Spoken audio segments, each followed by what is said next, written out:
madaxweynaha dalka Mareykanka Donald Trump ayaa si faahfaahsan uga hadlay xaaladda xabad joojinta oo lagu wado in ay ku eg tahay habeenka Arbacada xilliga dalka Mareykanka isagoo muujiyay shaki xooggan oo ku saabsan suurtagalnimada in la kordhiyo haddii aan heshiis buuxa la gaarin ka hor waqtigaas. Trump wuxuu sheegay in wadahadallada socda ay weli la daaladhacayaan caqabado culus gaar ahaan khilaafaadka ku saabsan qodobo muhiim ah oo labada dhinac aysan weli isku raacin.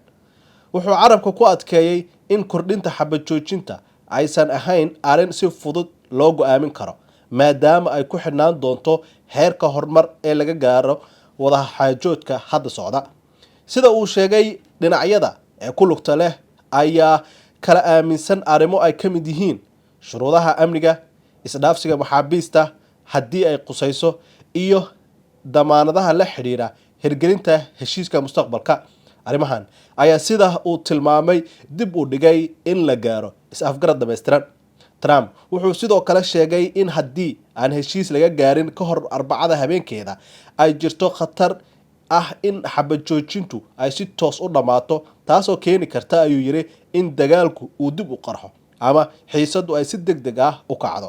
Wuxuuna intaasi ku daray in xaaladahaasi ay yeelan karto saameyn ballaaran oo ku saabsan amniga gobolka iyo dadaalada nabadeed ee socda.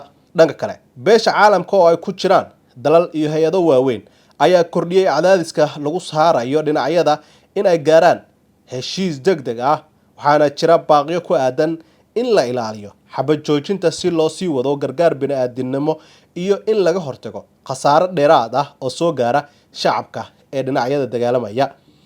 Warbixinada ayaa sheegaya in kulamo joogto ah ay socdaan saacadaha ugu dambeeya ee ka harsan waqtiga kama dambeyska ah ee xabad joojinta, iyadoo rajadu ay weli jirto balse ay hoos u dhacday marka loo eego caqabadaha jira.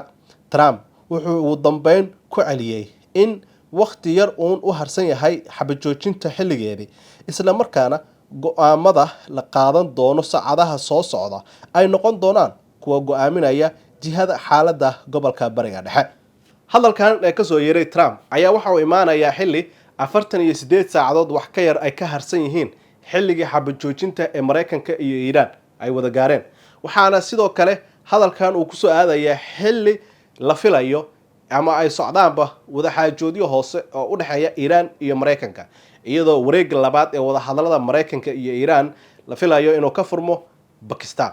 Adigu maxay kula tahay?